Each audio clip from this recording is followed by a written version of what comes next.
Assalamualaikum warahmatullahi wabarakatuh. Yang kami hormati Bapak Rois selaku dosen mata kuliah Bahasa Indonesia dan teman-teman yang kami sayangi. Izinkan kami selaku kelompok 23 yang beranggotakan Anindya Jasenia Prameswari dan Gita Melinda Apsari mempresentasikan hasil kerja kelompok kami, jurnal dengan judul Dampak COVID-19 terhadap implementasi pembelajaran daring. Langsung saja yang pertama, abstrak yang dibacakan oleh saya sendiri. Abstrak, penelitian ini bertujuan untuk mengidentifikasi implementasi pembelajaran daring di rumah pada siswa maupun mahasiswa akibat adanya pandemi COVID-19. Penelitian ini menggunakan penelitian kepustakaan di mana dalam pengumpulan informasi data dengan teknik dokumentasi, yaitu mencari data mengenai hal-hal yang relevan dari berbagai macam yang ada di perpustakaan seperti dokumen, buku, majalah, berita. Kriteria artikel dan berita yang dipilih yaitu adanya pembahasan tentang COVID-19 dan pembelajaran daring dari 7 sumber yang didapatkan, kemudian dipilih yang paling relevan dan diperoleh 3 artikel yang dipilih. Kata kunci, dampak COVID, pembelajaran daring. Abstrak, the study aims to identify the implementation of online learning at home from students due to COVID-19 pandemic. The study used library research wherein collecting data information with documentation technique, namely looking for data about relevant things from various kinds in the library such as document, book, magazine, news. The criteria for the selected article and news are discussed about the impact of COVID-19 and online learning. Of the 7 courses obtained, the most relevant were selected and 3 articles were selected. Keyword, impact of COVID-19 online learning. Yang selanjutnya akan dibacakan oleh Anindya. Kepada Anindya, kami persilakan. Baik, terima kasih kepada Gita atas waktunya. Di sini saya akan menjelaskan pendahuluan dari jurnal yang kami buat. Pendahuluan, di dunia saat ini sedang marak-maraknya wabah coronavirus. Coronavirus itu sendiri adalah keluarga besar virus yang menyebabkan penyakit mulai dari gejala ringan sampai berat. Ada setidaknya 2 jenis coronavirus yang diketahui menyebabkan penyakit yang dapat menimbulkan gejala berat. Coronavirus disease 2019 atau kita sebut COVID-19 adalah penyakit jenis baru yang belum pernah diidentifikasi sebelumnya pada manusia. Tanda dan gejala umum infeksi COVID-19 antara lain gejala gangguan pernapasan akut seperti demam, batuk, dan sesak napas. Masa inkubasi rata-rata 56 hari dengan masa inkubasi terpanjang 14 hari. Pada tanggal 30 Januari 2020, WHO telah menetapkan sebagai kedaruratan kesehatan masyarakat yang meresahkan dunia. Pada tanggal 2 Maret 2020, Indonesia melaporkan kasus konfirmasi COVID-19 sebanyak 2 kasus. Sampai dengan tanggal 16 Maret 2020, ada 10 orang yang dinyatakan positif corona, yaitu digagaskan oleh Yuryanto Ahmad Bambang Wibowo 2020. Dengan adanya virus COVID-19 di Indonesia saat ini sangat berdampak pada masyarakat. Menurut Ahdar, hampir semua aspek kehidupan mengalami perubahan-perubahan yang semakin hari semakin mengkhawatirkan, mendebarkan seluruh isi dunia. Dunia perekonomian semakin lemah, hubungan sosial semakin menurun yang menyebabkan kurangnya interaksi dan kepedulian terhadap sesama. Semuanya telah merasakan dampak dari virus COVID-19 ini, terutama pada dunia pendidikan. Saat ini pemerintah pusat telah mengeluarkan kebijakan-kebijakan, salah satunya meliburkan aktivitas atau tatap muka di seluruh lembaga-lembaga pendidikan. Hal ini dilakukan sebagai upaya-upaya pencegahan penularan virus corona atau COVID-19 ini. Hal ini tentunya berdampak besar pada perkembangan pendidikan anak yang saat ini dituntut untuk belajar mandiri, belajar secara daring atau di dalam jaringan.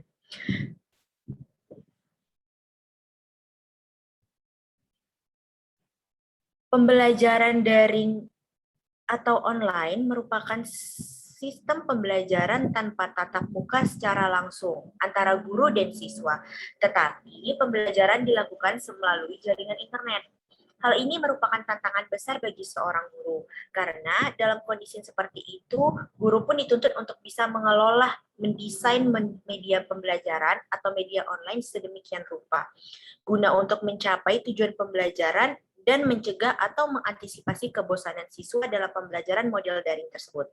Bukan hanya itu saja, dalam penerapan belajar online ini tidak sedikit siswa yang mengalami kesulitan belajar yang dipicu oleh beberapa faktor seperti siswa yang belum memiliki gadget, siswa yang belum mengalami banyak tentang penggunaan teknologi. Kasus ini banyak terjadi pada siswa tingkat TK dan SD.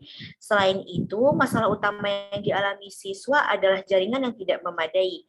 Hal ini merupakan tantangan besar bagi siswa dan tak terkecuali bagi orang tua. Karena orang tualah yang dituntut untuk mendampingi siswa dalam proses belajar online tersebut. Realita yang ada juga tidak sedikit orang tua yang tidak paham mengenai penggunaan teknologi. Jelas hal ini akan menghambat keaktifan siswa atau anak dalam proses belajar daring ini. Tujuan dari penelitian ini adalah untuk mendapatkan informasi mengenai dampak COVID-19 terhadap implementasi pembelajaran daring di sekolah dasar. Apakah pembelajaran daring pada sekolah dasar bisa dilakukan baik dan efektif? Selanjutnya, saya akan menjelaskan metode penelitian yang kami dapat. Penelitian ini menggunakan penelitian kepustakaan. Penelitian kepustakaan merupakan suatu penelitian yang digunakan dalam mengumpulkan informasi dan data dengan bantuan berbagai macam material yang ada di perpustakaan, seperti dokumen, buku, majalah, kisah-kisah sejarah, berita, dan sebagainya.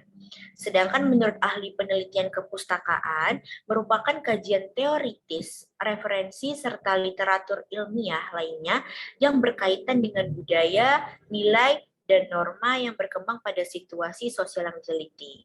Digagas Sugiono tahun 2012. Dalam penelitian ini, pengumpulan data diperoleh dari berita dan artikel-artikel pada jurnal online. Peneliti melakukan penelusuran artikel dengan menggunakan kata kunci dampak COVID-19 dan pembelajaran daring. Berdasarkan penelusuran kata dampak COVID dan pembelajaran daring, peneliti memperoleh berbagai macam berita dan artikel. Kriteria berita dan artikel yang dipilih yaitu adanya pembahasan tentang COVID-19 dan pembelajaran daring. Dari 7 sumber yang didapatkan, kemudian dipilihlah yang paling relevan dan diperoleh 3 artikel yang dipilih. Teknik penelitian yang dilakukan dengan dokumentasi yaitu mencari data mengenai hal-hal atau variabel yang berupa catatan, buku, makalah, atau artikel jurnal dan berita. Douglas Arikunto 2010. Berdasarkan penelusuran kata kunci dampak COVID dan pembelajaran daring, peneliti memperoleh berbagai macam berita dan artikel. Kriteria berita dan artikel yang dipilih yaitu adanya pembahasan tentang dampak COVID-19 dan pembelajaran daring. Dalam uji validi, peneliti menggunakan triangulasi sumber data. Analisis dilakukan dengan 4 tahap. Antara lain, yang pertama itu pengumpulan data, yang kedua itu ada reduksi data, yang ketiga ada display data, dan yang terakhir ada kesimpulan. Mungkin sekian dari saya. Terima kasih. Saya kembalikan kepada moderator kita.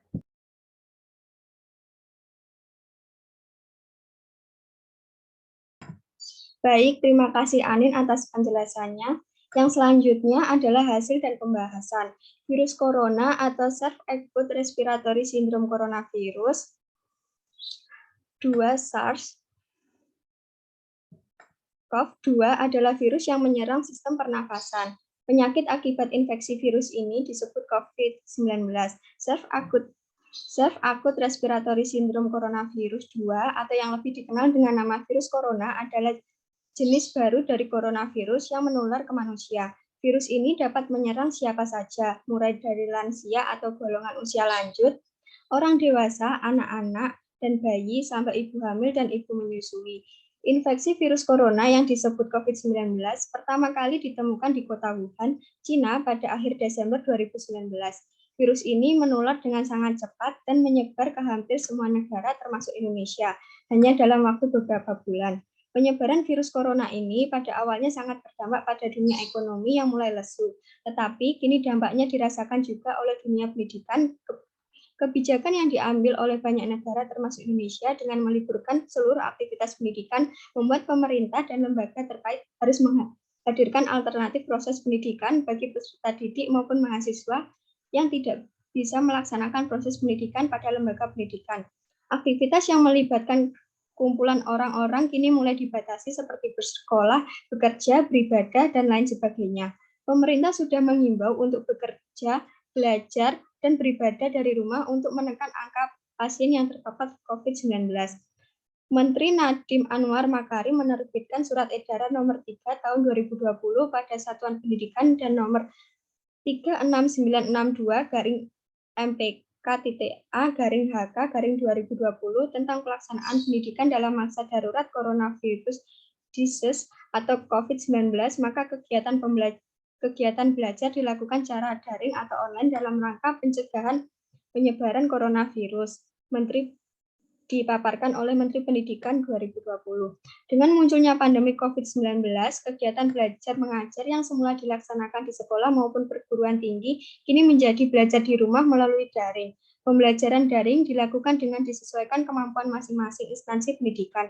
Belajar daring atau online dapat menggunakan teknologi digital seperti Google Classroom, Zoom, video conference, telepon, atau live chat, dan lainnya. Namun yang pasti harus dilakukan adalah pemberian tugas melalui pemantauan pendampingan oleh guru maupun dosen melalui WhatsApp group sehingga siswa baik mahasiswa betul-betul belajar. Kemudian guru maupun dosen juga bekerja dari rumah agar mengurangi dampak COVID-19 melalui interaksi sosial. Bagaimana anak-anak belajar kalau situasi dan kondisi seperti ini? Belum lagi orang tua juga harus disibukkan mendampingi anak-anak yang sedang belajar. Kendala yang dihadapi oleh orang tua, diantaranya banyak orang tua yang tidak memahami materi pembelajaran.